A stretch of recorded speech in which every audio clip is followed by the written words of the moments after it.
You know something? Of all the anime we've watched so far, I've been pretty sure who the final villain was. Right? I've like, even when there've been hidden villains, I did not. I did not make the call, but I should have. In a time travel, alternate history, secret war of the underground anime, I should have picked that Japan, the island of Hitagashima, the final boss was Curtis LeMay. It makes sense. It makes sense. Like, you think of shadows controlling the Japanese subconscious and ruining people's lives. I can't think of anything that instills more terror than Curtis LeMay. Yeah, it's really hard to sort of understate how occasionally, because of the fact that it is art and art reflects people and people are interesting, that sometimes Japanese media will just be like, we are still deeply and profoundly traumatized from the firebombing of Tokyo. Yeah. People don't want my opinion on that. That is a topic for a video on your other channel, I would say. Yeah, it is, but let me just say that the worst firebombing in the Second World War on Japan and the worst aerial bombing in history took place on my birthday, which doxes me, but hey, if you know, like, you hey, know. the definition of doxing is getting way too weak if we're saying that, like, saying that we have birthday when our birthdays are is doxing. Cheapers. All right. Oh, hello everyone. It's been a minute since we've actually done this. Today, we will be covering an anime we watched in, what, 3 days? Yeah, we watched it in 3 days. We started 2 years ago, I think. We started when it aired, and then we watched, I think, 5 or 6 episodes. And then it was pretty late at night this last week, and I was like, hey, Pack, do you want to watch Summertime Rendering? I was like, yes. And we went, yeah. We even covered it on, I believe, a seasonal roundup. Was it a seasonal roundup? Did. We did cover it on a seasonal roundup. When was that? Let me look that up, because we did definitely cover it on a seasonal roundup a while back, because I used Shinpei in the thumbnail. It's because he's hot. He's hot. He's hot as hell. Okay. Yeah, so it was spring 2022. So it was June of 2022 when we made that seasonal roundup. So literally almost 2 years. Almost 2 years ago, we started watching it, and then other shit came out, and both of us got incredibly busy. For me, there was this little thing called the war in Ukraine that happened, and is still happening, and I am still covering on my main channel, which is the majority of you being here. But the other, part of it is, of course, we've enticed some normal viewers. Yeah, that's right. We've got the Ranger Reject crowd now. That's a shout out to the normal viewers. If you think you're normal, put it in the comment section. And also, if you're watching us, you're probably not normal. So let's just get that out of the way. You have to be acoustic alpha foxtrot, I think the terminology is, to be in on this one. But yes, that's basically where we're at. We started watching Summertime Rendering. We got busy with other things in life. This idiot decided to go back to school, got distracted, then went on holiday, then turned that holiday into a working holiday. Said he was only going to be out there for a week or two, ended up being months away. 6 months, baby. Didn't take any time off in that time either, by the way. I was like, hey, use this time to relax, because, you know, you've got literally every mental disorder in the world. And he's like, yeah, I'll relax. And then immediately gets a manual labor job the very next day. God, I'm good. You're an idiot. But do you know what's great about that? It means that anyone who ever's like, oh, you communists never work. I'm like, all I do is labor work. All I do is manual labor. He spent the rest of his time reading theory, and he came back as a worse communist because now he just hates everybody. Theory, bro. Okay. Yeah, we're not here to talk about that. We're here to talk about this. So Summertime Rendering is a series that I had read prior to the anime coming out. I loved the series. I love a lot of things about it. I had some criticisms of how the series ended up playing out, but overall, it's a really well-written manga. it was a real testing ground in a way, in a lot of ways, for the Shonen Jump Plus the experiment that came out of that. And I think that's really interesting because it's become so normal now. Like Chainsaw Man runs on Jump Plus. Although it's still Shonen Jump Plus, I think. Although I think they've changed to Jump Plus just in Japan as well. But yeah, like Jump Plus series have become so normalized. And while like we haven't had the same amount of like smash hits that Summertime Rendering was, still a lot of great stuff going on there. Yeah, Chainsaw Man is huge when you look at it in terms of scale. Yeah, and obviously Chainsaw Man Part 2 has introduced some issues. Don't look at my Twitter feed. Look, I'm going to be real here. Summertime Rendering, in its small, complete package, shits on Chainsaw Man without any reservation. I'm sorry, it just does. It just does. Just snorted monster up my nose. That's just not even the thing. Like, we're not even talking about Chainsaw Man, but just as a brief aside, I'm sorry. Maybe it's just the hype train that killed it, the same as the damage it did to Attack on Titan. But I swear to God, I watched Chainsaw Man, and I honestly felt, and forgive me, anime gods, for saying this, I felt like JJK was better. Overall. I think it's because, and I stand by this, it's because the JJK anime feels more cohesive, and also, like, I cannot emphasize this enough, and I know that people are going to come in the comment section and be blah, blah, blah, blah, blah, blah, blah, but the way that it was directed, the way that Chainsaw Man was put together, and yes, Fujimoto approved of it, I understand that. It looked weird, it looked very stiff at times, it was very hard to track. Like there's scenes where there's like Sakuga going absolutely crazy, and it's like crazy animation all over the place. It still feels like not right, yeah? Like, it feels a bit weird. It like the color palette, the designs, the facial expressions, they all feel a bit. Yeah, it could have done with some good old-fashioned 90s, 2000s line work. It feels right? like washed out, right? Like, it feels very washed out. But, like, weirdly, it's, like, way too bright for how I imagined the world of Chainsaw Man. But this isn't a Chainsaw Man review. Oh, it's not, right? Okay. But it does lead in. It does lead into what I was going to say on that topic. Fast forward to Summertime Rendering, or rewind to Summertime Rendering, rather. Came before, because, yeah, we were hyping up Chainsaw Man when we were talking about Summertime Rendering at the same time. So, time has passed. We now know that the Chainsaw Man anime was a disappointment to people who really liked the manga, although some people try to gaslight me and tell me I'm wrong. And Summertime Rendering has come out on top. And that is foreshadowing where we're going to go with this, because we both loved it, right? Yes, like, absolutely. I will be honest with you. I wanted to jump straight into the technical details because of that discussion about Chainsaw Man just now, in that I can't believe the quality of the production on this. It's those Disney bucks. It's the Disney bucks. Dude, I hate that corporate entity of death and destruction, but my God, if they're going to throw that much money behind anime, I can't complain. I have nowhere to stand on in opposition, because the sheer quality of the animation in this show is absolutely godlike. Yeah, absolutely godlike. There is what we were watching it. We were commenting on it at the time. They animate every frame of this show. Every inch of the character is animated in frame. Yeah, like it's like obviously not all the time, but like. It's noticeable, right? Like, you'll have character scenes where, like, Mio and Shinpei are talking, or, like, Shinpei and Ushio are talking, and you'll notice really quickly, there's a lot of movement going on, like, ambient movement. Stuff that you'd see in real life. Stuff that, like, makes it feel more alive. And especially in a setting as real, it's so weird, right? Like, it's such a niche setting, but it feels so much more real than so many other anime. It does. We should probably explain the characters and the premise. Let's loop back around.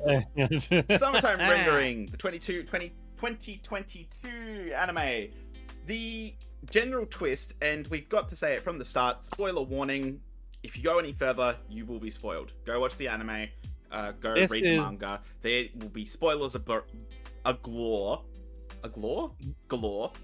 galore. Yeah, this is very much a Gakko Garashi Steins Gate kind of show where First episode gives you a huge hook, huge spoiler, huge twist, and you find yourself going, holy crap. you quite literally have to go in blind. So we advise you. This show, well, rankings wise, let me put it this way. It's not going to be anything less than a 7. Okay, from us. It's probably going to be a lot higher than that. So I can already tell you it's a lot higher than that for me. With that in mind, you'll need to, if you're interested, you'll need to leave. If you need more to get involved, well, okay, let's do a quick no spoiler rundown to try and hook some people in to convince them that they should go watch it right now before they actually dive in blind. You have great characterization, great character relationships. This series lives and dies on how strong the interpersonal relationships are between the characters. It would not work if they weren't this strong. You've got gorgeous animation. You've got absolutely phenomenal action scenes. What else can I say? You really need to watch this. In all the shows that you could potentially watch, this, okay. Plot-wise, if you've ever wondered what would happen if you took Steins Gate and married it to a horror anime, and then also welded on some good old action shonen. Yeah, it turns into it's a horror anime. If you know what Steins Gate is, you know what other type of anime it is. It's sci-fi. That works out in your favor. But above all, in the second half, it takes those two elements and turns it into an action shonen survival anime. So, and God, it does it well. Yeah, the combat in this show is incredible. The battles are just wild. Oh, you can feel that the animators had so much fun here. Absolutely incredible stuff. But that's your pitch. Go leave and go watch. Okay. Yeah, you've already listened for 12 minutes. You've got plenty of time. You can just pause this video and go and do it. So, that's your last warning. 3, 2, 1. Okay. So, now we're into the spoiler section. So, yes, this show is Steins Gate meets Invasion of the Body Snatchers. Yeah. That's the plot. Yeah, it really is, and it cannot be emphasized enough that it is it does at times come off like a bit of a pastiche of these sort of series. It is drawing heavily from replacement style stories, almost you could even obviously it is heavily rooted in Shinto lore, traditional Japanese folklore, kind of creepy, kind of but you can also see parallels to other cultures which have ideas like changelings, like the Irish. The idea of a child being replaced with something that isn't quite like it, that seeks to do harm to you. Because the island that the story is set upon is besieged. It's under siege. It's very interesting in the fact that Steins Gate versus Invasion of the Body Snatchers is the best I could do in terms of what this show is. So essentially, the plot is a mysterious disease is infecting the people of Hitagashima Island, which protagonist Shinpei is part of. He is a citizen of that island. He has come back from a trip to Tokyo to get back in touch with his family, get back in touch with his roots, meet everyone. Because one of his childhood friends, who he had basically become a brother to, had died in an accident. Only it wasn't an accident. And everybody... Okay, so can we just, out the gate say how funny it is that basically everybody is, clued in that this is not just, a natural death from the get-go. Everyone's yeah, this is fucking weird. Yeah, no, because she drowned, right? She drowned, and yet Ushio... is noted to be an exceptional swimmer. She's the town lifeguard for the kids. She is responsible for beach safety. She cleans the beach, and she's the lifeguard when the kids go swimming. So Ushio is known to be a strong swimmer. However, of course, Ushio is not dead. Not really. And that's Ushio... That was so great to me. Like, I had the same reaction when JJK did that initial fake out with Yuji's death early on. Like, the idea that fake died and then came back. I was like, yeah, that rocks. And it's the same thing with Ushio. The fact that Ushio is not dead. Well, she is dead, but we have a shadow who has replaced her and who is basically on the good guy's side. And throughout the series, at no point do they ever have it be like, is she secretly about to stab them in the back? It's implied at some points that she will, right? Yeah, It's they sort build of, up that sort of tension. They give you that anxiety that, like, what if she's about to, like, assimilate? What if she's gonna, like, follow the Shadows leader, Hein? and it just doesn't happen because Ushio is Ushio. So we need to sort of back up a bit. So the Shadows, the reason I give the comparison to Invasion of the Body Snatchers is that the Shadows are aliens. They are a species brought in on an asteroid that collided with Earth, and the way they survive is they consume biological data. So they consume animals, plants, everything like that, other rocks. Even, I suppose, they could copy and eat the large asteroids in space. It's an extraterrestrial that survives by consuming biological and material Data. information. Yeah.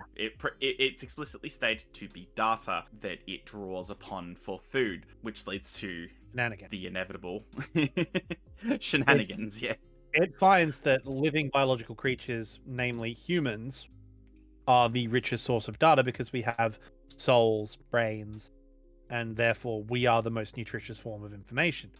So it washes up on a beach as a whale because it started eating animals, and these are pretty tasty, way tastier than rocks. And then suddenly a human, a young child named Hein, a young girl on an island, Hidegashima, in the 1700s, walks up to the whale on the beach and gets eaten by the space creature. However, the space creature in question realizes that by copying a human, it subsumes all the information of the human being and becomes that person. And this is a problem for the space creature because before it was just a biological entity that was living and surviving. Now it has feelings. It has a feeling. It has a conscience. It has language with which to express those things. And because they've just seen a space alien transform from a whale into a human and then absorb the human, the villagers of this isolated island in Japan in the 1700s, under the Tokugawa shogunate, so there is literally no external contact, see a supernatural thing. These feudal Japanese peasants, who because of that Tokugawa shogunate, have not seen another entity for 100 years at least. No one has ever seen the outside world on this island. Start worshipping it as a god. Genius. And they feed islanders to it.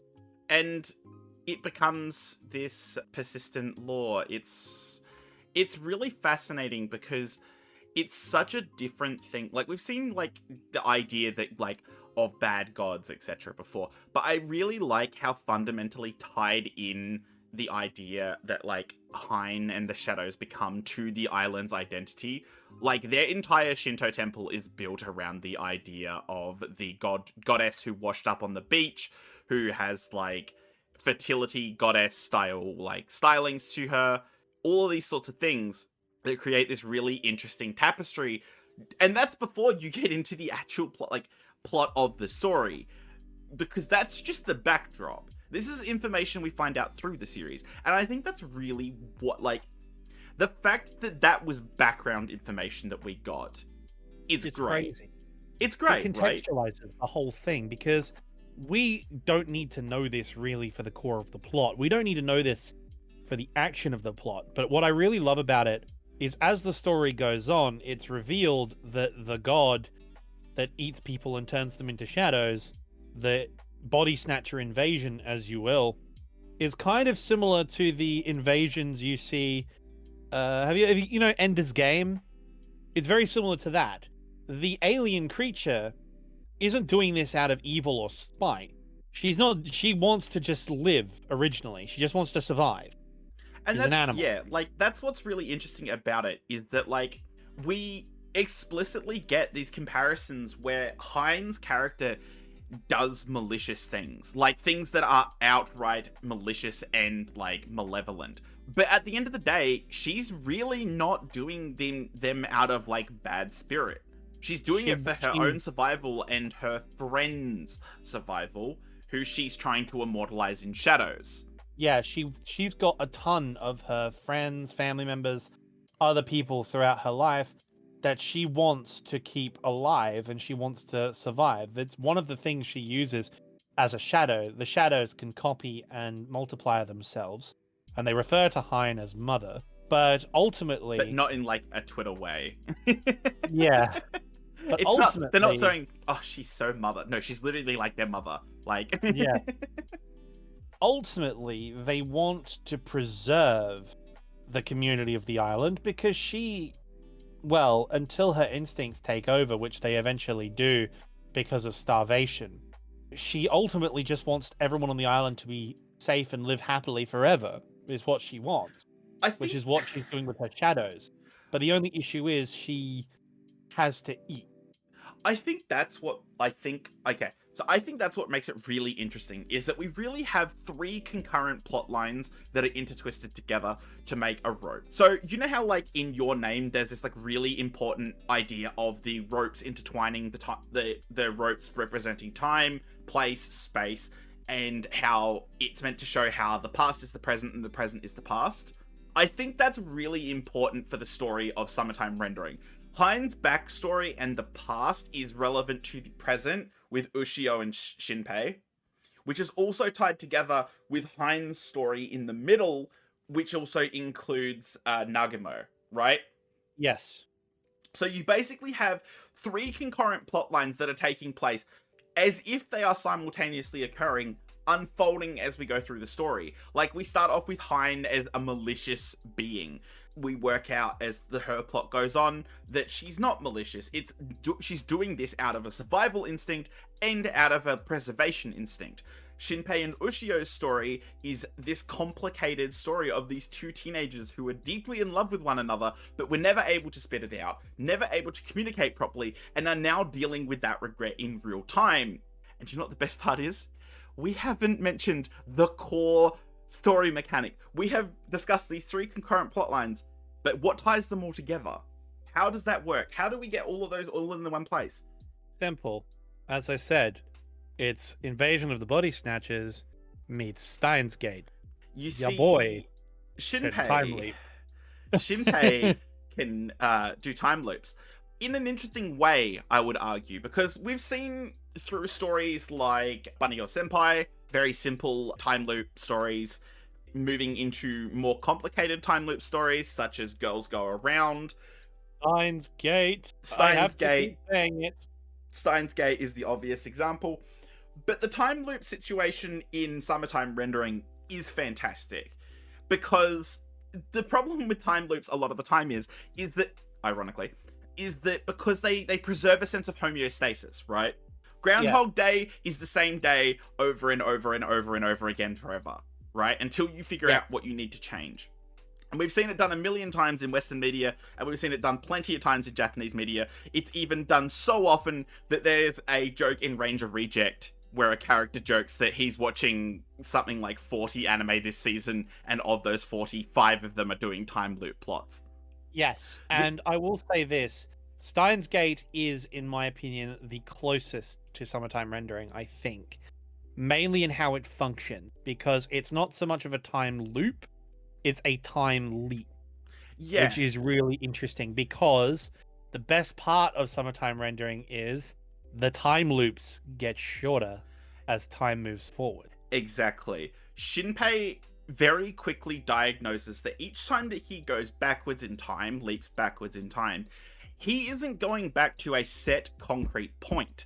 He is moving forwards he is jumping backwards relative to how much time has passed, increasing each time.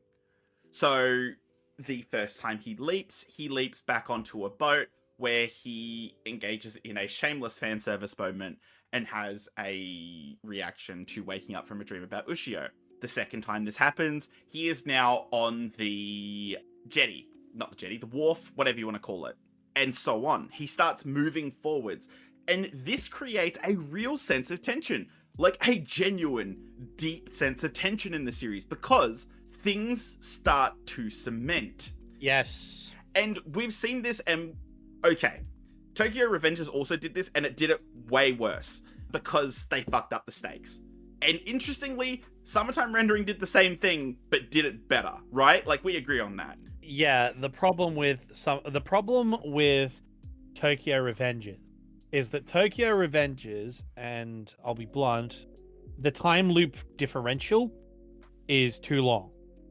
Yeah. It's a very cool gimmick, right? It's a very cool gimmick, but the gaps between loops are far too long, and the reality alterations he does are too off kilter, which means his old teenage self takes control of his body as he time loops back to the present. The fun fact with Summertime Render and Steins Gate is there is no jumping back to the present. They re-loop. Yeah. Either they leap back, or in Shinpei's case, he triggers his loop by dying, getting the shank. Getting shanked, getting stabbed, getting shot, getting blown up. Yeah, you name it. Shinpei probably does it at one point or another in this anime. Yeah. It's one of the most iconic images of Summertime Rendering is the fact that it's an anime that literally has the main character on several occasions commit, which I will mute that word. Commit unaliving. Throwing his life to the wind using a firearm. Etc., etc., etc. You get the idea. And what he does with this, and it's a really interesting concept, is that we use certain loops as fact-finding missions.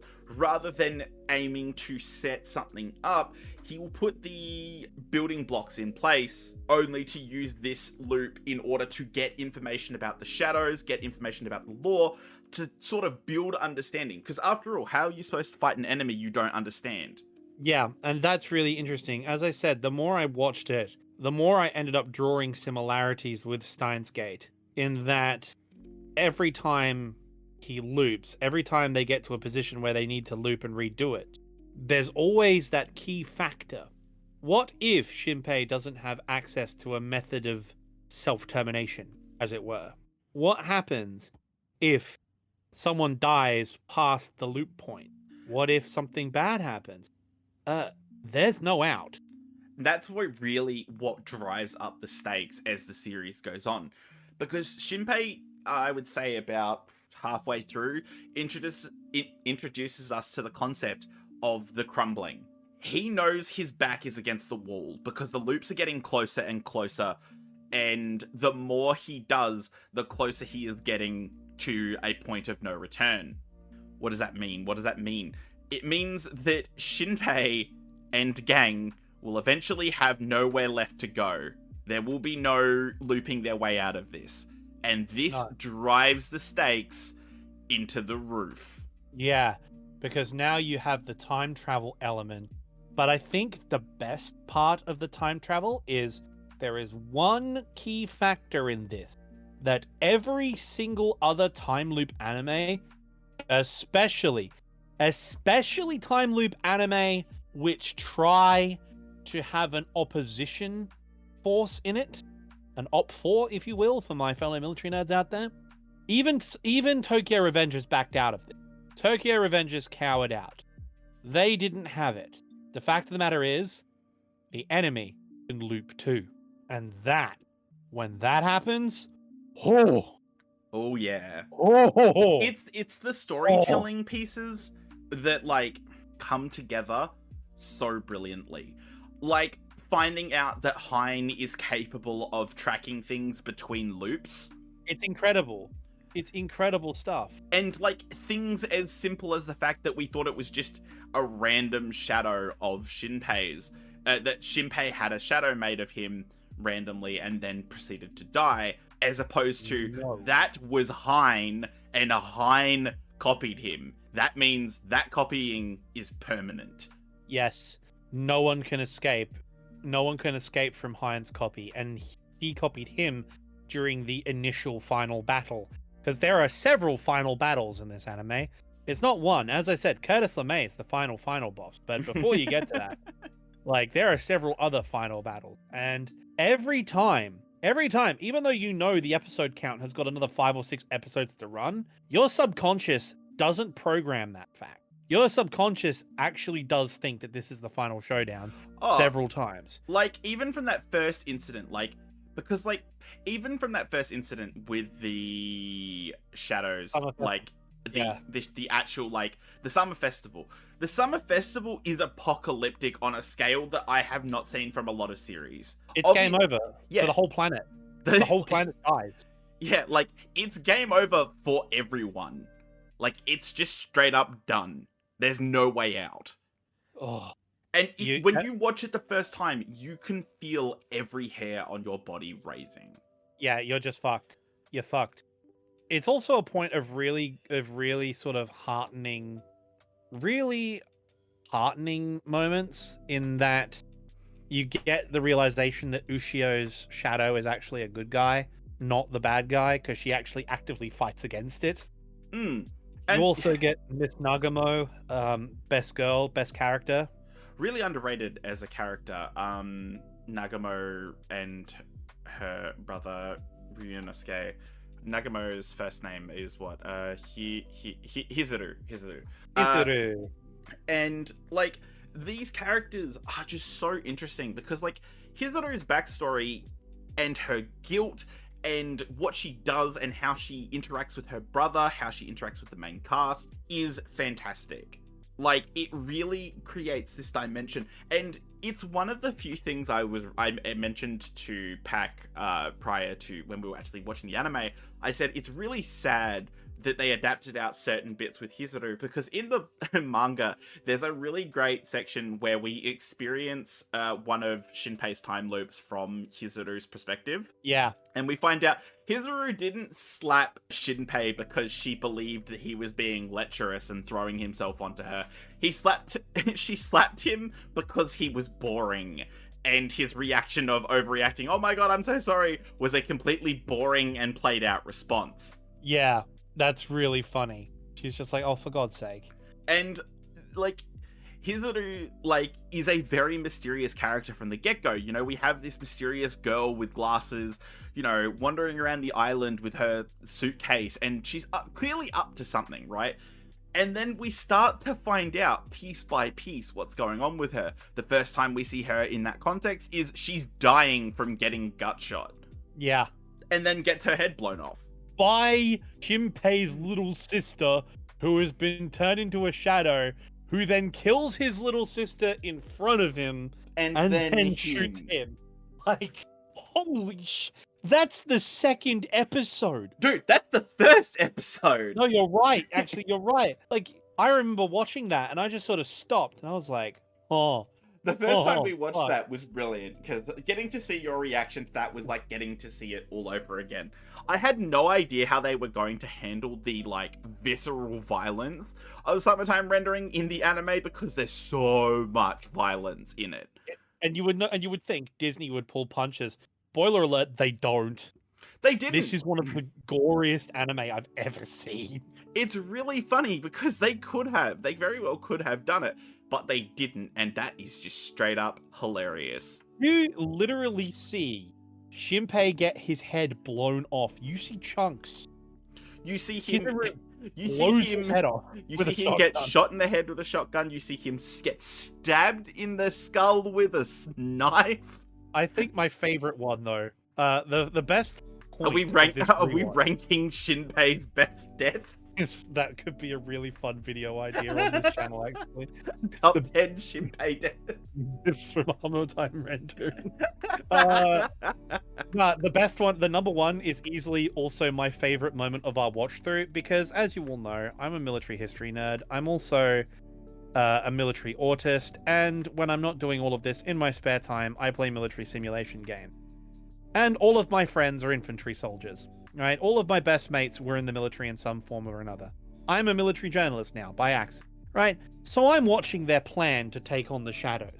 And they put their sniper up on a hill with no spotter, no backup, fighting supernatural shadows, and he's on a hill in a forest in the middle of the night with no backup. And I'm like, come on, you're fighting shadow monsters, and you're gonna stick him in the woods on a hill alone? Really? Really? And of course, exactly what I thought happened. The shadows sneak up on old mate Nezu, best boy, what a Chad, legend, and they kill him. But the best part is, they take his rifle, because shadow copied weapons don't work after a certain distance because the shadow can't project their information. And that's another part of this show we'll go into in a second. But point is, they steal his rifle, and Shinpei is giving this big motivational speech to the gang to be like, let's go kill these bastards, and then instantly time loops back. And because he's been shot in the head. It's so good because we don't even get a reaction shot like we have elsewhere. We literally just have Shinpei suddenly in the time stream, and he's like, I'm dead? No, he doesn't even, there was not even a time stream. Like, literally mid-speech, it snap cuts to him in his kitchen making a sandwich. That's right, it does snap cut to that. And You're he's right. just standing there, and you're like, and I'm like, I just started cackling because I'm like, you moron, I told you that was gonna happen. That's great to me. That's good writing in the sense that, it was a dumb plan to think that they could just have Ushio's shadow monitor the distance, right? And they were punished for it. And they were punished for it. One thing I really enjoyed about that whole thing, though, was the stakes ramp up at this point, right? Because he's just had a loop where he's only been alive for 10 minutes or something stupid, respectively. He's been alive for several hours, right? He's just looped back several hours ago, right? And then when they were immediately getting set up to fight, he gets reset almost instantly. So their buffer zone is gone. 0. If they fuck up this next fight, it's game over. Completely. And that's such a huge stake increase. It's incredible to me how much tension this show has in comparison to so many other shows that have attempted to do the same premise. So many of them lack a kind of, because it becomes if you have a time loop where the time loop is very low stakes, it doesn't have anything driving it. It's usually just an interpersonal, oh, you need to fix this relationship, or you need to do better, blah blah blah blah blah blah blah. But here, each time the stakes are just ratcheted up, people start dying. Yeah, people just start dying. But what I really love about the tension and the combat in this show is, as all of this happens and Shinpei learns more information about the shadows, you also learn that information and the combat rules. This show has one of the most intricate combat systems. Hell, this show has more intricate combat in it than most dedicated combat shows. Yeah. It's freaking incredible. The Shadow's weapons have to be a certain distance from them, otherwise they won't function because they're a manifestation of the Shadow's body. Also, they have to absorb the original, otherwise they are just mimicking it and cannot use it that way. There's all these individual rules that all interact with each other that make it incredibly good when Ushio pulls something crazy out using Shadow clone, Shadow duplicates, right? Yes, and it's incredible, because you never know what plan they're going to do. And Ushio does some absolutely god-tier moves. Which is hilarious for someone whose, first instinct, even as a shadow, is to throw a haymaker. Yeah. Ushio is ready to fight. But I think that's a good thing about her character, because it shows that Ushio, for all her, dumb, blonde, emotive overreaction instincts, she's really clever, and she just loves to fight. And she always improvises. Shinpei is the calculating strategist. Yeah, he's meticulous.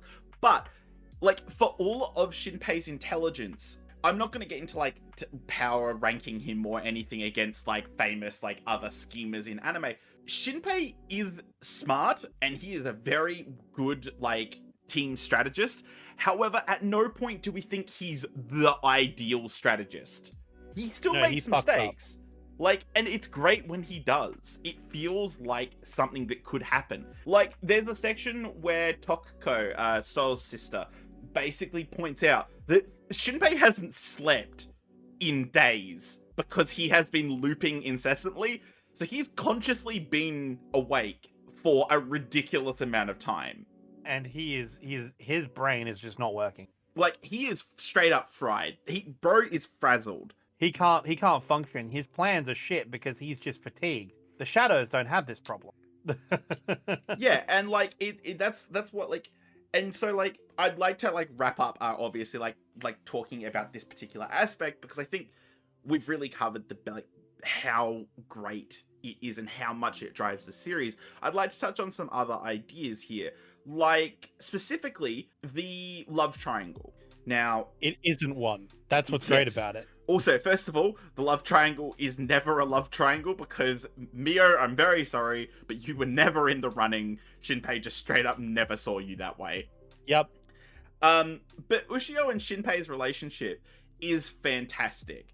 The thing that makes Summertime Rendering stand out so much as a series is that I want to say it's not quite melancholic, because it's a very like fast-paced series. Things are always happening, right? Like we don't really get a whole lot of breathing time. But the relationship between Shinpei and Ushio is so bittersweet and melancholic throughout. Like both of them are continuously like admitting how in love they are with one another. You know, Shinpei reveals to us, the audience, through his like internal monologues, that the reason he went to Tokyo was so that he could earn a living, so that he could tell Ushio how he felt about her, and also be more, not just like a brother, right? Because he's been adopted by her family. Similarly, Ushio is upset because she has lost her chance to admit how she feels about Shinpei, and it has begun this like where the two of them cannot communicate, even though they both feel the exact same way. It's that same melancholia you get in old Makoto Shinkai, where there's the idea that these characters might never get a chance to actually be together. Like, no. Even though they're in love, even though they love each other more than life, sometimes things just don't work out. And that's what Summertime Rendering feels like. Things don't always work out, except when they do, because that's how the series ends. However, they earn that. Like, boy howdy, do they earn their good ending in this series. That's the point I really love about this, is that unlike a lot of time loop series, this one has the Steins Gate effect. All the effort, all the struggle, everything pays off in the best way possible, and it works. And that's what I really love about it, because the ultimate solution to the time loop is, quite naturally, the complete eradication of the entire situation. It's the only way out. And in some time loop stories, you would say that this really hurts it, because it invalidates the struggles and the sacrifices of the people involved. But because of the scale of the time loop, right? They basically go back to the very start of the loop, and Hein asks them to kill her, basically. Just prevent it from happening. Like, you can stop this before it begins. And what's really interesting is this is an idea that's touched upon in, of all series, the shoujo/seinen series, Orange. The idea that if you create this kind of time loop, you are essentially creating a parallel universe. And that's explicitly referenced by Shinpei himself. It's not time loops necessarily, it's also universe jumping, essentially. Yes. So whenever he dies, he leaves that universe and goes to another one where he hasn't died yet, right? And the only way to solve that and to like converge all the universes together and fix the situation is to erase all of them. Is to create a universe where it didn't happen. To straight up remove the genesis point and start from like scratch. It's not like Tokyo Revengers, where if you go back from the start, there's still like 30 bajillion problems you're going to need to solve along the way. Yeah. The shadows are the genesis point, and the shadows are the end. If you stop that from even metastasizing, it will never happen in the first place. And that's what's really great about how Summertime Rendering ends. The anime specifically, the anime does it better than the manga does, yes, as far as I'm aware. I explained it to you, but basically, the way the final episode is handled, I would say, is significantly better than the manga ending. They're essentially the same. Like, they have a lot of like very similar beats. However, quite a lot of extra material was introduced into the anime to give this last hurrah a bit of a better range, right? Like, details such as throughout most of the last chapter, we don't see Ushio a whole lot until Shinpei bumps into her on a beach. Whereas from the get-go, when Shinpei returns to the island, there is this immediate tension between this present-day Ushio and Shinpei. Shinpei can't remember what happened in the time loops. No one else can, right? Yeah, that's it. From his perspective, he's just had a really weird dream, and that dream then goes on to inspire Nagamo Hirazu to write a book called Summertime Rendering. Nice little bit of meta humor there. And the whole way it plays out, they removed one little bit that I really liked from the manga, however, which was there's this scene on the beach. You know the beach scene? Yes. During that beach scene in the book, in the manga, Mio's actually watching from a distance, and she sort of like admits that like she's lost, that there was like there was no way in for her, and I'm pretty sure they didn't have that in the anime, did they? No, they didn't. Mio instead said yes to So like an absolute Chad. What a legend. So finally got his happy ending. Timeline. He finally rewriting the timeline to finally pull. Let's go, my man.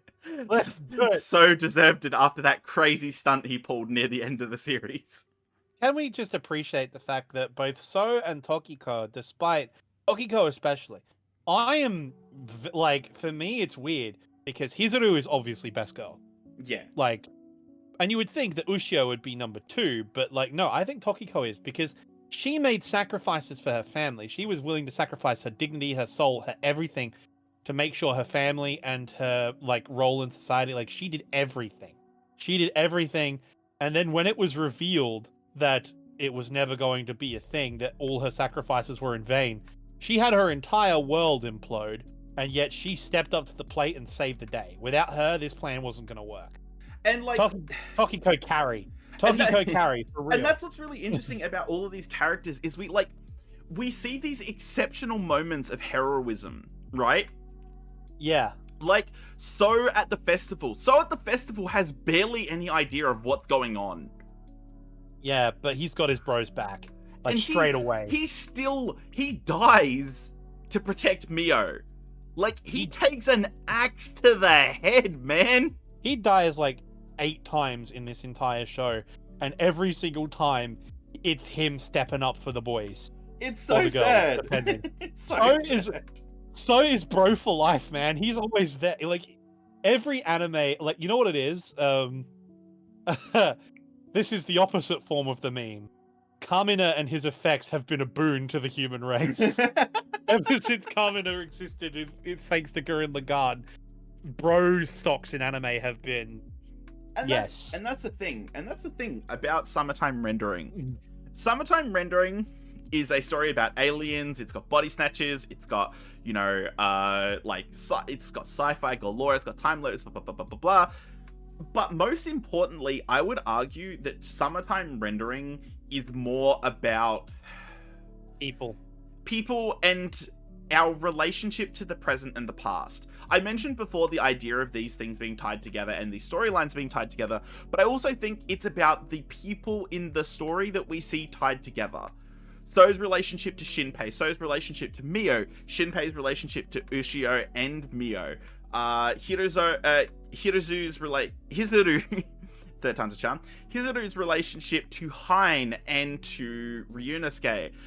Like, all of these characters are tied together and tied to things such as guilt, regret, loss. You know, the first thing Ushio does when she sees as a shadow, when she sees Shinpei, is to say, I love you. Yes. Because she realizes that she dead and she's not like the real Ushio, and she knows that. Really. Like it's a bit complicated, but she basically says, well, I am so royally fucked, I'm gonna tell him this now because I'm not gonna have another chance. Yeah, and the fact that Ushio's shadow is the ultimate clutch is what's really interesting about the plot. It's the greatest thing about it, but I think that Ushio does not have the best shadow point. Even though without her, literally, the show doesn't work, Ushio is not best shadow. Oh, are you going to argue that Mio's shadow is the best shadow? No, not even. Are you going to argue that Tokiko's shadow is the best shadow? Tokiko's mum. Oh. So Tokiko and So's mum.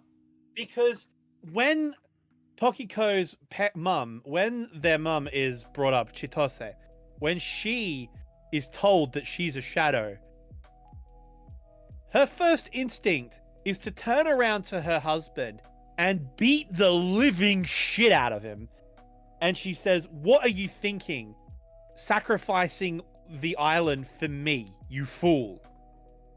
Like, I know you love me, but this is just stupid." Yeah, and like you get like this genuine sense of a lot of characters, especially through their shadows, right? Like when Shinpei kills their teacher, their like primary school teacher. She says her last words, her shadow's last words are, "You've really gotten big, huh?" Like Shinpei or something to that effect, right? Yeah. Even when these shadows, who are driven by such basic instincts such as like raw survival and a need to consume, etc., even then, the personalities of the people that they are duplicating are still there. And I think what's really important about Chitose, about their mum, is just how, because it's revealed to them that their real mother died like 6 months ago.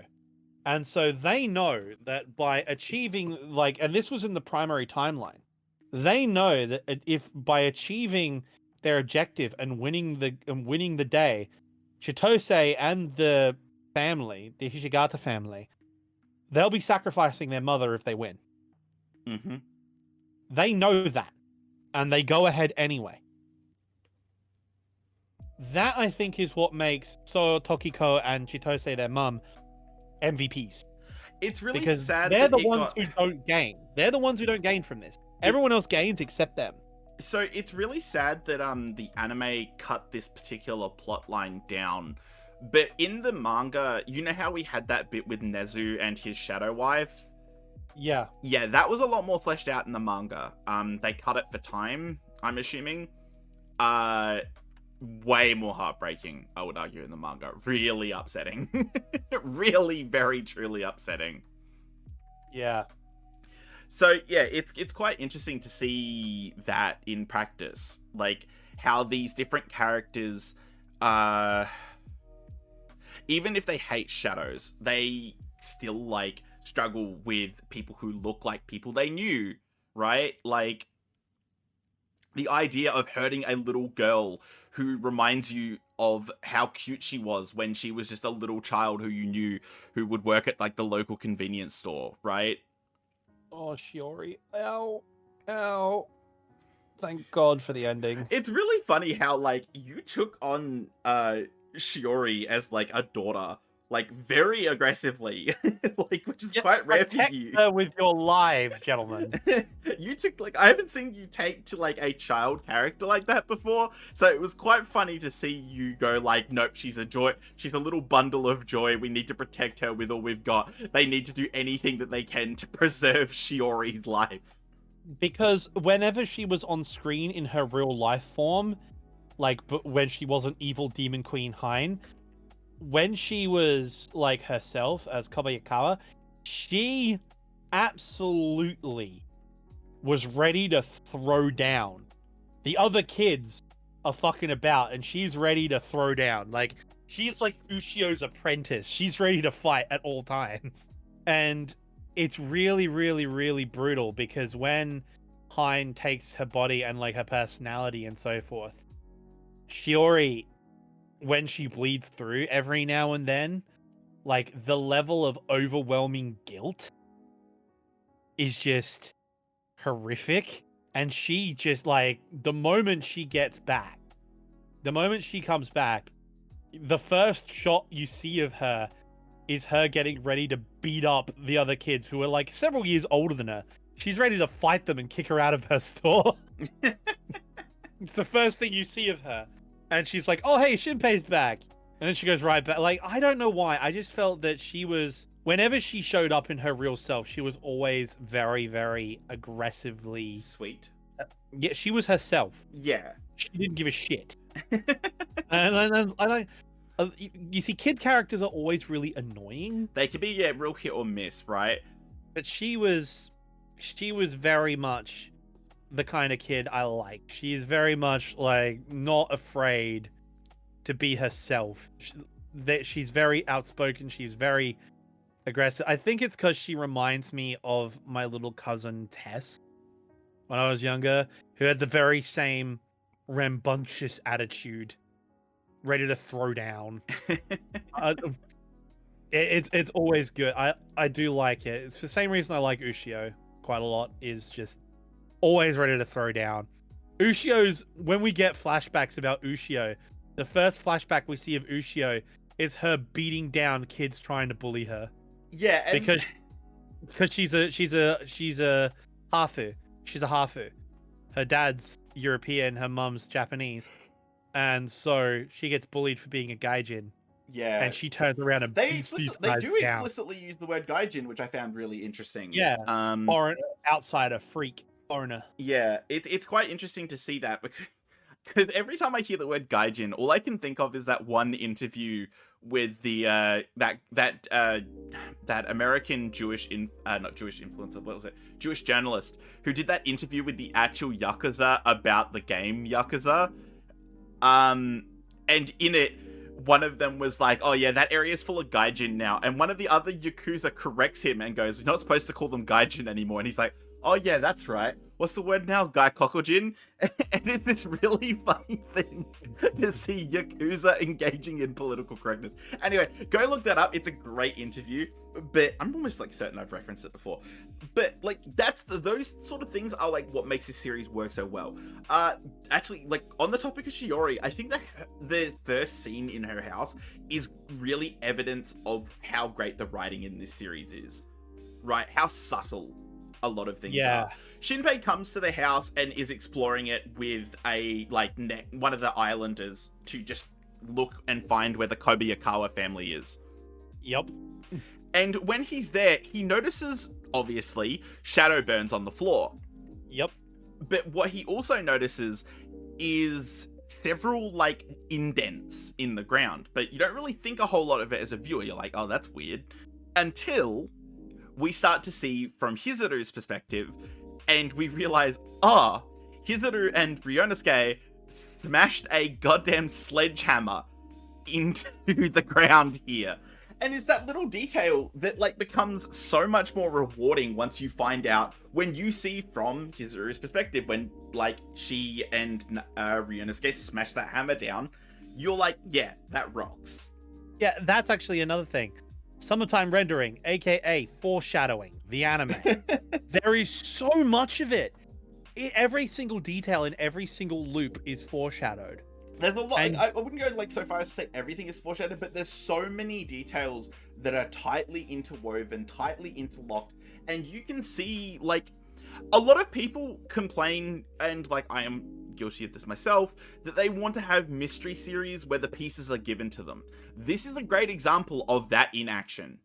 I think one of my favorite moments, and forgive me for going back to the combat discussion a bit, but my favorite twist in the whole show is Hizuru and her split personality brother, who's actually a shadow possessing her body.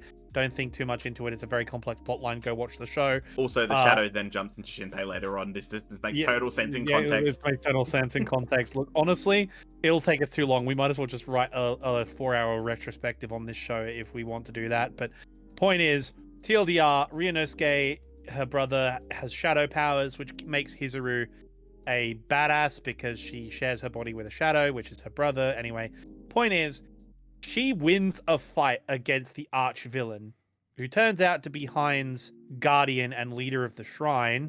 Shide. What's Hide? Yep, that's his name. Well, that's the shadow's name. Yeah. His actual name is Hishigata Shidahiko. Yeah, that's the guy. Point is, he has been using the shadow powers and forcibly breeding himself with Hein. Although it is that wasn't like heavily implied to be a consensual relationship at the start, right? Like him and Hein, like back in 2 bajillion years ago. Not 2 bajillion, 300 years 200 years ago. Yeah, 200, 300 years ago, yep. Point is, yes, they created a whole set of bodies for him, which they use shadow powers to put into stasis. So essentially, he achieves immortality, and he has this shadow body, which he uses his half shadow genes to manipulate the corpses of shadows, which is the shadow slime that they turn into after they die, and makes the combat armor out, right? And there's this great scene where they fight on the beach, and God, Hizuru this is wins. so good. This is like Hizuru wins. oh. Hizuru and Ryunosuke beat the living shit out of him and smack him down because Ryunosuke, being a shadow, was copied, but because Hein didn't want to hurt her friend because she just killed her brother, her friend's brother, didn't do the copying correctly because she was going through hunger pangs, withdrawals, and was mentally traumatized at hurting her best friend. He was copied out of sync, and so he can actually see the future. Anyway, Which is also kind of like an implication about the usage of the multi-universe theory going on. It's very complicated. It's very complicated, and sometimes, occasionally, I would argue probably doesn't make a whole lot of sense. However, like, it doesn't matter. It feels right in context, right? Like, it feels like it makes sense. Point is, Hizuru, because of her brother's shadow possessing her, like, Ryunosuke can see 2 seconds ahead of everyone else, and also give her superhuman strength. Yeah.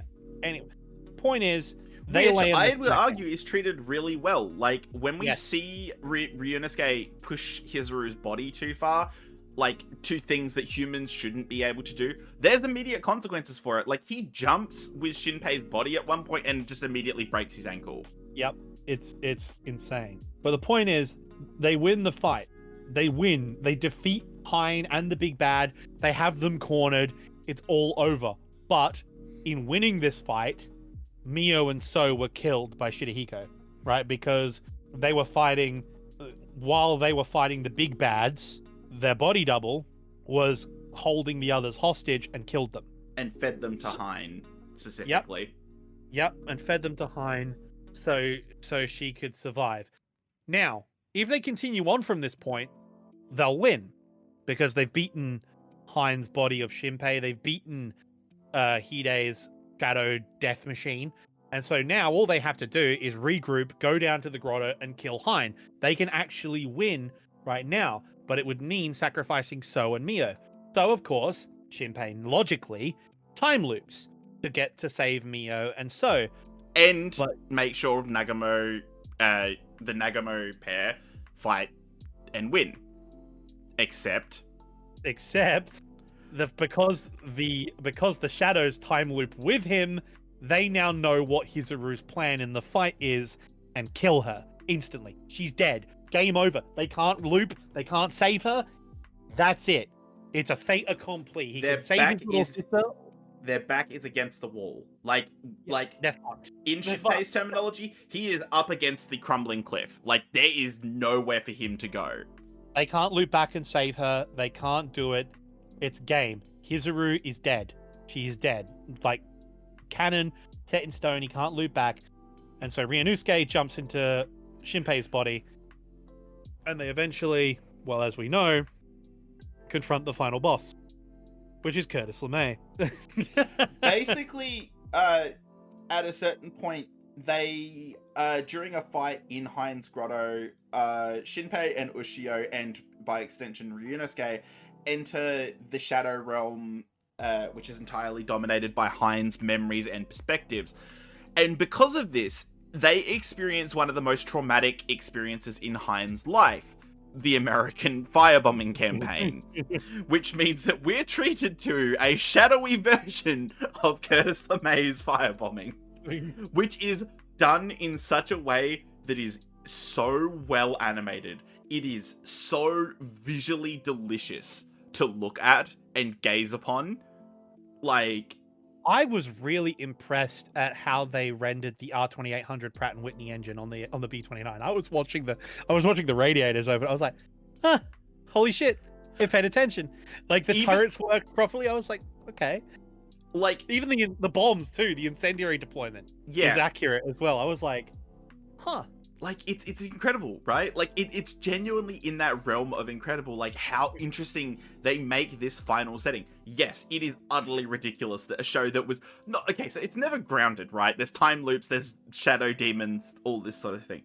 It is still ridiculous that they go to another world where also Ushio becomes weirdly a child. Like, And yet, when all is said and done, when they beat the final boss, Shide finally fucking goes down. It is so satisfying to see them resolve everything and get their final good ending. It's incredible. The sense of catharsis I felt watching that final episode. I knew what was coming. I fully knew what was coming. And I still felt so rewarded by the experience, right? It's how you do a time loop. It's how you do the ending. Because Steins Gate had the same thing, right? Where you go through so much suffering, so much sacrifice. Half your squad has given their life or in some way given their happiness, right? Like, a third of your squad is dead. The other 2/3 have sacrificed loved ones or their life's goal to achieve what you've reached out. Like in Steins Gate, Ruka detransitions. Half the family members, like Rumiho, Ferris Nyan Nyan, sacrifices her entire family, her dad, her mom, she sacrifices her family so she can, like, you know, save her friends, right? You know, there's all these horrible moments. Suzuha's arc. Oh my lord, right? Same thing with Summertime Render. Half the cast is forever traumatized. A third of them are dead, but it's all been to get to this moment. And when they pull it off, everyone gets a happy ending. Well, except for So and Tokiko, but that's because So does get a happy ending, I would argue. Oh yeah, man. Oh, that's right. So pulls. So pulls. That's right. Yes. But... And like, I really like the way that it's handled, because like up until that point, when we see So like confess to Mio, we see it. It's hard to explain, but it doesn't feel quite right. It's not there, right? But when we see him confess in the final timeline, it's this kind of beautiful moment which leaves Mio asking him, what do you like about me? Which is so relevant to her character, because we know throughout the series that she doesn't like herself very much. Mio has this very strong inferiority complex, so for her to be able to ask someone who she respects, even if she initially doesn't feel the same way about him, why do you even like me, is such a great concluding character moment for her. It's incredible. And like, Shinpei and Ushio's relationship is the exact same. Like, that final moment on the beach, like, we didn't need them to confess to each other. Like, that's the thing. And I've seen people throw a hissy fit about this, and it's just like my Food Wars take all over again. We already know they're in love, right? We don't need them to kiss or hold hands. They've done most of that anyway. Shinpei and Ushio are implied to have gotten their memories back after the fireworks display, or at least had some kind of like total recall, right? Yes. The two of them know how they feel now, and we know what that will happen from here. I am so much more happier with that embrace of theirs on the beach and the way that they communicated in that final episode once they got past the Cold War. It's just beautiful. The little things, like the fact that Ushio forces herself to call Shinpei Ajiro. Despite the fact that we have never heard her call him by his surname throughout the series, right? Nope, never. It's all these little details that like make it such a great relationship. And I am so glad that we have that kind of series, because it shows that shonen mangaka can still write really compelling romance. They just need to try. Christ, this show just... If there's one thing I want you to take away, this show is an ogre. It has layers. Oh. I was about to be saying, like, it has horns? It has layers. This show has layers.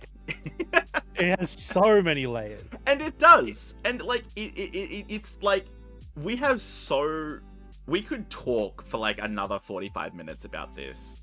We've already talked for an hour and 15. But I loved this show. Like, out of everything we've covered on this show, on this series so far, this is what I love the most. This was a brilliant experience. Would you say the same? I haven't been so driven to watch an anime that aggressively for a long time. Yeah, Not really. we should emphasize, Pac was threatening me at a certain point to watch the show, and I was obviously dealing with like uni commitments and stuff, and I still cut out the time because I love this series and I didn't want to miss out on watching the ending together. God, well, there's no other way about it. I pulled out my mail and updated it. Should we give our score on this? I'd say now's a good time for it because I've got a quite surprising score here. So, for me personally, the animation is god tier. Those Disney dollars were absolutely well spent.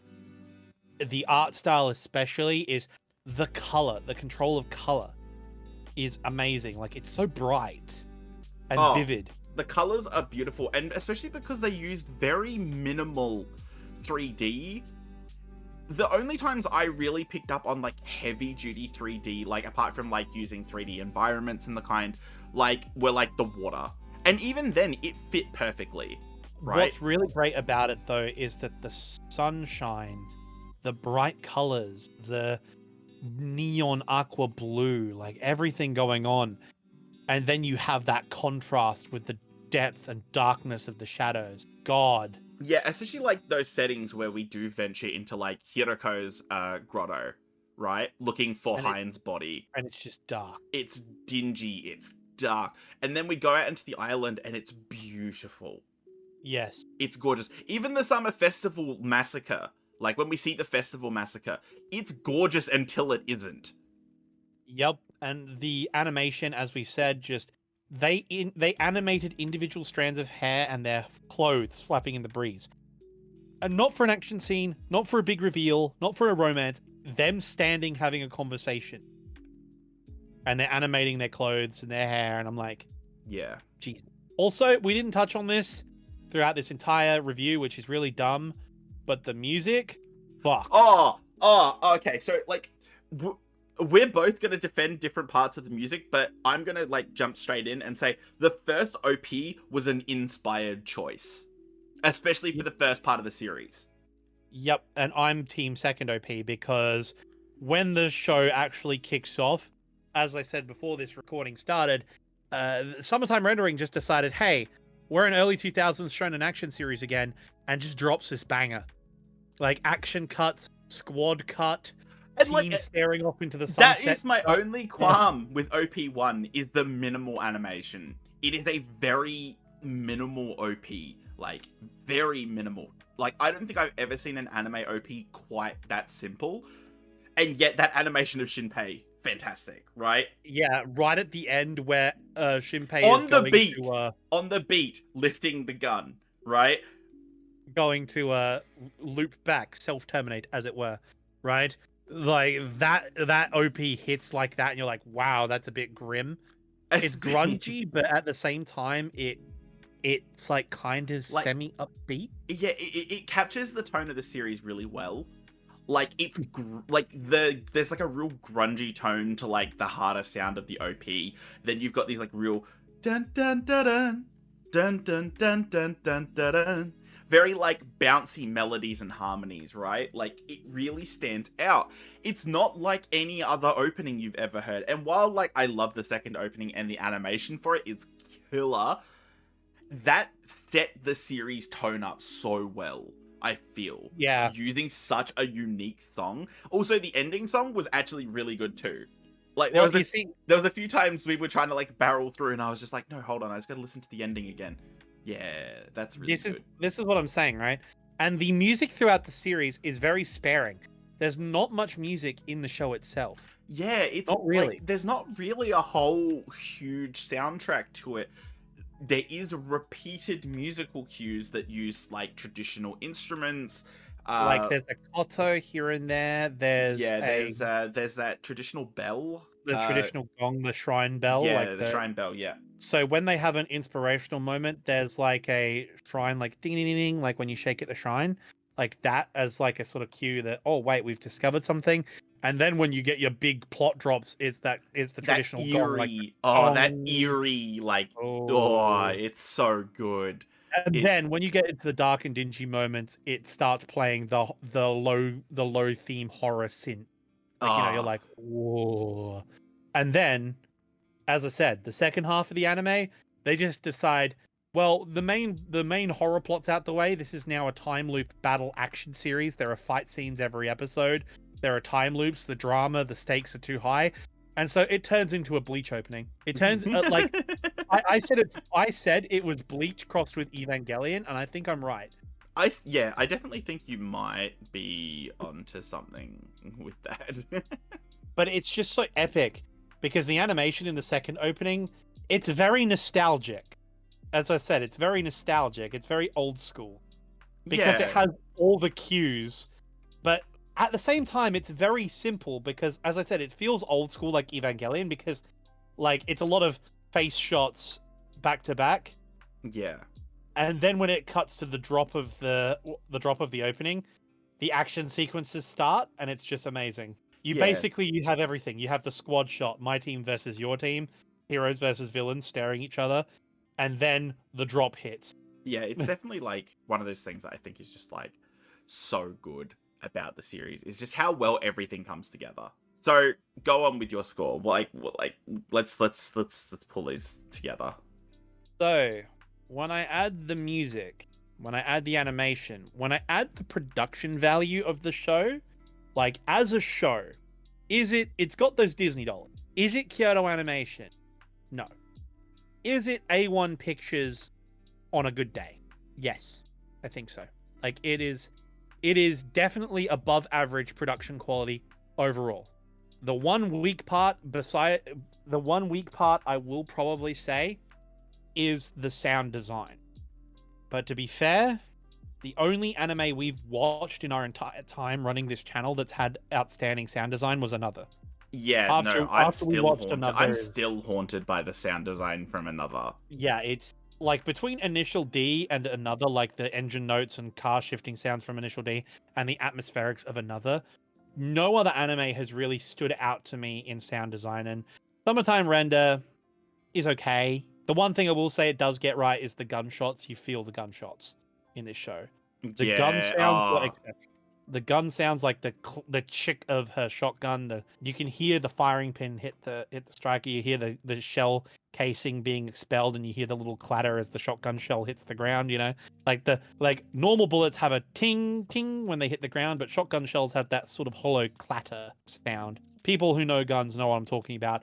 All of that is beautiful, but apart from that, it's like the nail guns, for example, sound a bit silly. Like, let's be real. Um, uh, the only other sound design I really like is her sledgehammer impacts. That you could feel the weight behind them. oh man, I won't like obviously like I can't argue that like that's not better than Another, but I will say, however, that it was really good at capturing the atmosphere of like being on like not so much just like an island but like in a rural area, like walking around in nature and all you can hear is bugs and birds and like the trees, all that sort of thing, you know. I will give it credit for like the wind through the trees sound that was constant. It was good in the sense that it sort of faded into cicadas and wind noise sort of faded into your subconscious after a while, but it was there and you noticed. Yeah, it's like a noticeable like soundscape thing that really helps you like immerse yourself in the atmosphere in the series itself. So if we were just going off practical execution alone, I'd give it a 7. Like just from like in terms of how it's built, how it's made, all that, the overall technical competency of the series, I'd give it a 7, right? Yep. However, this show, unlike a lot of like there are a few anime that make me feel this way, but I'm a conceited guy. I run a YouTube channel. I quite literally write for a living, right? I get it. I'm a writer for a living. Summertime Rendering, I look at it and I felt this absolute wave of imposter syndrome because I realized no matter how hard I tried, I couldn't write this. Like the number of layers, the twists, the turns, the characters, all the various different parts and cogs turning in the machine, I couldn't do it. And for story and execution and emotional impact, I have scored Summertime Rendering at a 9 out of 10. So I've obviously like talked extremely highly of this series, and I love this series. I will probably reread the manga because I kind of want to see like I want to notice any like details that I missed. And usually I would have reread it before doing this, but I'm currently up to my ears in learning. But so hopefully I'll bring that back for the next video.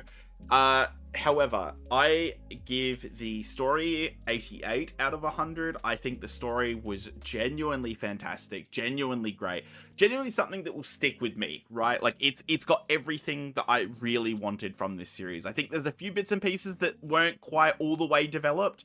Like there was still a few little bits like unrefined jewels, you know, not properly like cleaned up. However, still fantastic, still great. Characters, 91 out of 100. I fucking loved the shit out of these characters. I think they are really well done. I think they all really stand out, brilliantly written, really well put together, and really help define the series. I give the visuals a 91 out of 100 because it is beautiful, it is gorgeous to look at, it is everything a modern anime should be and should look like. From the Sakuga, like, to the just straight up, just how we rarely have moments where it's like, oh, that doesn't look great, you know, things that you get saddled with in a lot of anime. This just looks gorgeous so often. And finally, my enjoyment, 95 out of 100. That never happens. Which is, I can tell you, is bloody rare. That brings me to an average of 91 out of 100, meaning I gave it a slightly higher score than you did. Which means, consequentially, that is your highest score ever given on this show. Yeah, this is the highest score ever given on this show, and interestingly, is not currently the highest score on my Annie list, putting it slightly above 86, which I didn't give individual ratings to, although I'd probably put them on about the same level for season 1 of 86. Yeah. They're about the same place for me in the terms of enjoyment, in terms of characters, etc. They both captured the same sort of thing, and I really love it. And I love this series. If you ever want to talk to me about it, hit me up because I'm bloody happy to talk about it. I have had a blast with this, and I'm really looking forward to what we do next because I think it's great for us to get a chance to watch some... This series was talked about a lot less than I would have liked at the time, because of like various issues with delivery and like access. I really think that being in Disney jail really hurt it, honestly. It did. And even though people can like argue, oh well, after the fact it came out on Disney Plus, and Disney Plus has a lot of subscribers, the Japanese like have frequently talked about the fact that putting things on Disney Plus to stream is basically a death sentence for them in terms of popularity. And it's true. It is. Like, it does really damage. We are just lucky that the anime they chose is a self-contained story and not a seasonal, because otherwise we'd be up shit creek without a paddle, right? But we need more anime. We need more anime like Summertime Rendering. Not just in a quality sense. We need... Well, I was rewatching our review of it, or my review of it, earlier, just to sort of get myself back into making more anime videos on this channel, but like we need more anime like Summertime Render. We need more anime like Birdie Wing. We need contained stories that are like 25 to 30 episodes and are just a really hardcore good story, no filler, no problems, just a really well written, entertaining story. The first season of Bunny Girl Senpai, all of these sort of stories that like they just do really good self-contained stories. And I would argue that there is some like fat in Bunny Girl Senpai that I probably would have cut out, but like regardless, these kinds of series that are story driven, that are character driven, you know, that aren't just long for the sake of being long. Yeah, I love it. I love getting to do stuff like this. And so I was thinking, in this vein, we've just covered a series that we started a long time ago and have now finally finished. Correct? Yes, we have. I have a pitch. We're doing this live on air because we're not going to be doing random just for a little while we get back into the groove, right? We might not even do random again. We just removed the roulette part. We're just like, nah, we just want to watch shit. Yeah, and like we will still keep that randomness to us. We're going to pick stuff really just all over the place. However, this is my pitch. Kono Ototamare. Let's watch it in full. Oh boy. I was talking to someone literally yesterday about how we watched season 1 and it was an absolute masterclass in a fun, happy-go-lucky anime. And he ranked it as my mate ranked it as one of his highest rated shows. He's right, was and he like- should say it. I was just like, hold on. I hadn't seen the rest of it, and I'm thinking, you know what? I could look at the Koto Club again. I really could. Good. Then that's. I also need to finish Freerun though. And we will definitely do a free run review on here once it's finished. It's got 1 or 2 episodes left. 1 or 2, I think. Yep. We're very close to the end for that. Oh, I shouldn't open that. It's going to make noise. So Freerun, this season of Freerun, as far as I'm aware, is not the complete show, is it? It's no, it's like, nowhere near to update still. Yeah, Freerun goes on forever. Freerun has, off the top of my head, I think over 200 chapters now. It's had quite a few hiatuses over the last year because of the health of the authors. It's currently so it hasn't made 200 chapters. It's actually only at 126 chapters. However, we've got some great stuff in the future for that series, and Freerun is brilliant. Go watch Freerun. That's your homework for this week. Hell yeah. Now, if you don't mind me, I'm going to go get Peter to watch an episode of Kono Ototamare. Okay. Have fun, everyone. Bye. Peace.